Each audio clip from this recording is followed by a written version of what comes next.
Assalamualaikum warahmatullahi wabarakatuh. Selamat siang teman-teman. Bagaimana kabarnya hari ini? Semoga sehat selalu ya. Tetap jaga kesehatan, stay safe, stay healthy. Jangan lupa pakai masker setiap mau keluar rumah dan selalu biasakan cuci tangan. Semoga pandemi ini segera berakhir dan semoga kita selalu dalam lindungan Allah Subhanahu wa taala. Amin ya rabbal alamin. Saya Santi Novita Sari Fauzia beserta rekan saya Reni Hayati dan Susi Susilawati dari kelompok 1 akan memaparkan materi tentang teori dan konsep bermain. Dalam materi ini terdapat 2 submateri, yang pertama tahapan perkembangan bermain anak usia dini dan yang kedua adalah jenis bermain.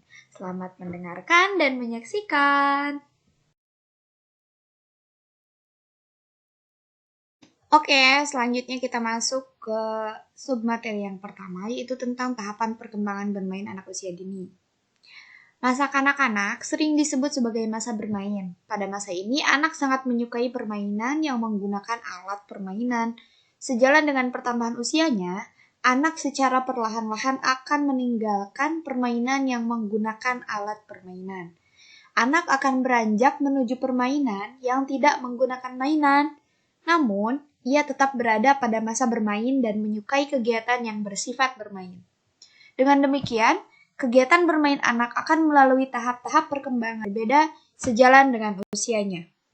Dikutip dari Rusmayadi tahun 2016. Menurut Jean Piaget dalam Fadilah tahun 2017 halaman 43-44, tahapan perkembangan bermain anak dapat diklasifikasikan menjadi beberapa kelompok.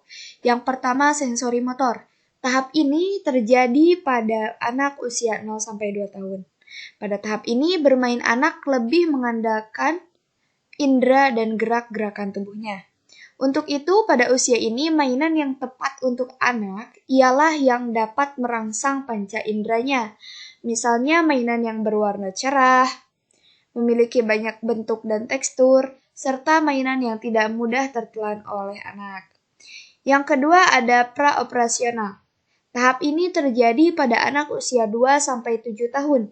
Pada tahap ini, anak sudah mulai bisa bermain khayal dan pura-pura, banyak bertanya dan mencoba hal-hal baru, dan memahami simbol-simbol tertentu. Untuk alat permainan yang cocok pada anak usia ini adalah yang mampu merangsang perkembangan imajinasi anak, seperti menggambar, balok atau Lego, dan puzzle. Namun sifat permainan anak usia ini lebih sederhana dibandingkan dengan operasional konkret. Yang ketiga ada operasional konkret. Tahap ini terjadi pada anak usia 7-11 tahun. Pada tahap ini, anak bermain sudah menggunakan nalar dan logika yang bersifat objektif. Adapun alat permainan yang tepat untuk anak usia ini ialah yang mampu menstimulasi cara berpikir anak. Melalui alat permainan yang dimainkan oleh anak dapat menggunakan nalar maupun logikanya dengan baik. Bentuk permainan yang bisa digunakan diantaranya dakon, puzzle, ular tangga, damdaman, dan monopoli. Yang terakhir ada formal operasional. Terjadi pada tahap anak usia 11 tahun ke atas. Pada tahap ini, bermain sudah menggunakan aturan-aturan yang sangat ketat dan lebih mengarah pada game atau pertandingan yang menuntut adanya menang dan kalah.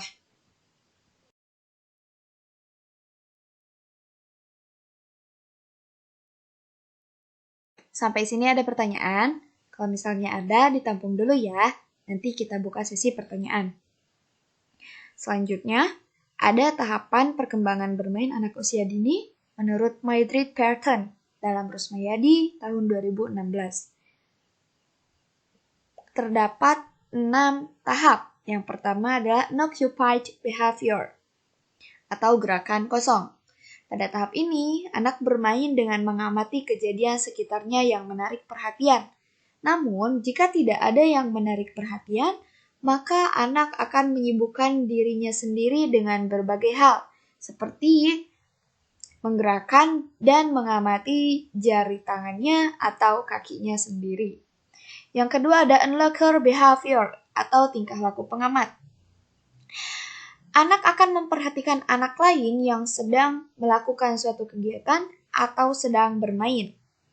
Misalnya, seorang anak sedang memperhatikan temannya yang sedang bermain, tanpa ia ikut bermain tetapi ia turut merasa senang, seolah ia ikut bermain. Jadi dengan ia mengamati pun dia sudah senang, tanpa dia ikut bermain. Yang ketiga ada solitary play, atau bermain soliter. Anak bermain sendiri, mencari kesibukan sendiri, tanpa peduli dengan orang lain atau teman lain yang ada di sekitarnya. Jadi untuk tahap ini, anak asyik bermain sendiri. Yang keempat ada parallel play, atau bermain paralel. Anak melakukan kegiatan bermain di antara anak yang lain tanpa ada unsur saling mempengaruhi. Jadi anak-anak bermain bersama, namun mereka asyik sendiri-sendiri. Misalnya, anak bermain puzzle dan anak lain juga bermain puzzle. Mereka ada bersama tetapi tidak saling mempengaruhi. Jadi anak A dengan anak B bermain bersama dengan satu permainan yang sama, masing-masing punya permainan yang sama namun satu jenis, tetapi mereka bermain sendiri-sendiri. Seperti itu. Kemudian yang kelima ada associative play, atau bermain asosiatif. Anak melakukan kegiatan bermain bersama anak lain, tetapi belum ada pemusatan tujuan bermain. Misalnya, beberapa anak bermain menepuk-nepuk air di kolam bersama-sama. Anak bermain air itu bisa saja tanpa ada tujuan tertentu. Hanya untuk memenuhi kesenangan sendirinya saja, seperti itu. Yang keenam, ada cooperative play, atau bermain kooperatif. Anak melakukan kegiatan bermain bersama-sama dengan teman secara terorganisasi dan saling bekerja sama. Ada tujuan yang ingin dicapai bersama dan ada pembagian tugas yang disepakati bersama. Misalnya, bermain rumah-rumahan. Ada yang jadi bapak, ibu, anak, dan masing-masing memiliki tugas.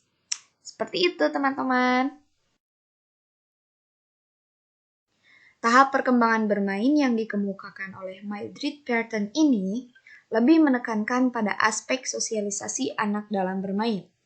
Artinya, bahwa kegiatan bermain merupakan gambaran proses sosialisasi yang dilalui anak sejak lahir, masa bayi, masa kanak-kanak, dan masa pra-sekolah hingga masa anak sekolah kelas awal. Oke, selanjutnya kita lanjutkan ke submateri yang kedua, yaitu jenis bermain. Menurut Fauzi-Din tahun 2017, bermain dalam setting sekolah dapat digambarkan dalam suatu kontinum yang berawal dari bermain bebas, bermain dengan pedoman, atau terkendali menuju bermain terarah.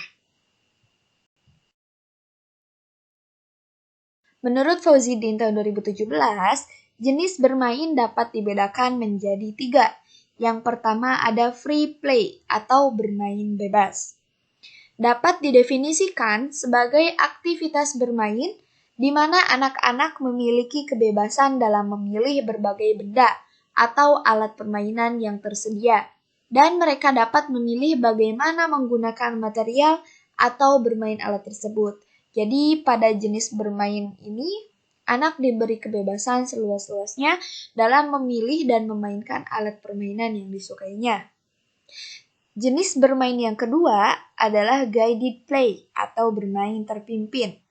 Dapat didefinisikan sebagai aktivitas bermain di mana guru memiliki peranan dalam memilih material atau alat bermain yang sesuai dengan berbagai konsep.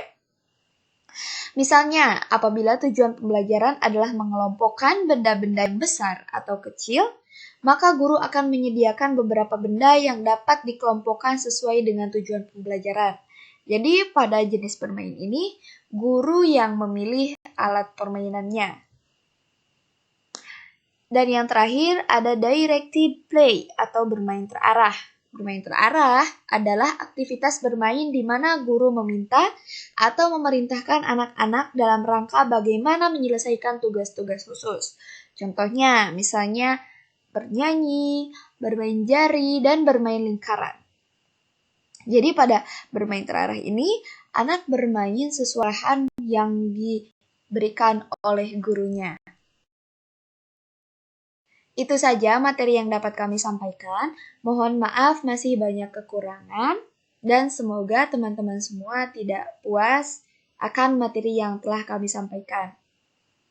Kesimpulannya, tahapan perkembangan bermain menurut Jean Piaget terdiri antaranya adalah yang pertama ada sensori motor, operasional, operasional konkret, dan formal operasional. Adapun menurut Maydrid-Pareton, tahapan perkembangan bermain anak usia dini melalui 6 tahap, yaitu unoccupied behavior, unlocked behavior, solitary play, parallel play, associative play, dan cooperative play. Dan untuk jenis bermain dapat dibedakan menjadi 3. Yang pertama ada free play, guided play, dan directed play. Alhamdulillahirrabbilalamin, selesai sudah pemaparan materi dari kelompok kami. Terima kasih kepada teman-teman yang sudah menyimak pemaparan dari kami. Semoga teman-teman semua dapat menyerap materinya dan semoga banyak pengetahuan dan ilmu baru yang teman-teman dapatkan hari ini. Terima kasih teman-teman semuanya. Mohon maaf banyak kekurangan. Assalamualaikum warahmatullahi wabarakatuh. Berikut ini adalah sumber rujukan materi yang kami paparkan hari ini.